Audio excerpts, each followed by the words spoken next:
is the need to be in a place to provide for other people and always extend the hand and help individuals.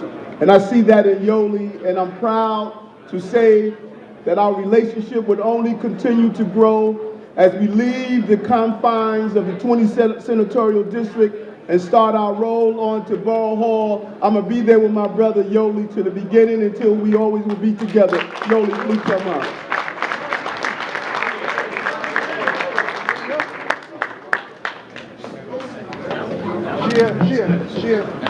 Tomorrow I'll be back down in Washington. In fact, I expect to see many of you will be attending the APAC Spring Conference. And I was asked to present at one of the luncheons that are going to be held tomorrow. And of course, at the luncheon, I'll get an opportunity to share my views on the importance of the continuing friendship and relationship between the U.S. and Israel. And so my staff asked me whether I wanted to attend. I said, yeah, make sure you accept the invitation under one condition. You want to make sure that the luncheon is kosher. Because you know how we do in Brooklyn. But of course I'll be there. I'm looking forward to seeing all of you. We've got some work to do as it relates to Superstorm Sandy.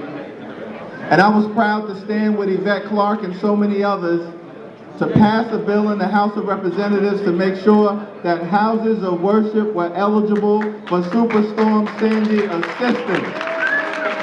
And we did it because we know, and I co-sponsored that legislation, we did it because we know that when the devastation of the storm hit, it didn't pass by the shul, it didn't pass by the synagogue, it didn't pass by the church, it didn't pass by the cathedral or the mosque. It affected us just like it affected everyone else, and that's why we're going to fight hard, Yvette and I, to make sure that we rebuild every single house of worship that was hurt. God bless you. Look forward to working together. Can you tell me what's the latest with this sequester? Well, we've got $85 billion in automatic cuts that took effect, unfortunately, on Friday. We want a balanced approach to resolving the deficit situation that we have. We have already done $2.5 trillion in deficit reduction. The other side, unfortunately, wants to balance the budget on the backs of the most vulnerable in society. Pregnant women, children, senior citizens, Superstorm Sandy victims, public housing residents, recipients of Section 8 vouchers, people who in this fragile economy can't afford to absorb additional impact of the cuts that have taken effect. I'm hopeful, I'm on my way down to Washington shortly, that we can sit at the table, both sides can come together, find common ground, and do what's right for the American people. Yeah, who do you blame? Well, people are saying, oh, it's Democrats, so people are saying it's Republicans, it's both. I mean, how do you feel as a new person in Washington? How do you see it? Well, I don't want to play the blame game. I don't think it'll be productive at this point. I just urge both sides to come down to the table. I know people on my side of the aisle are prepared. The president had people over at the White House on Friday.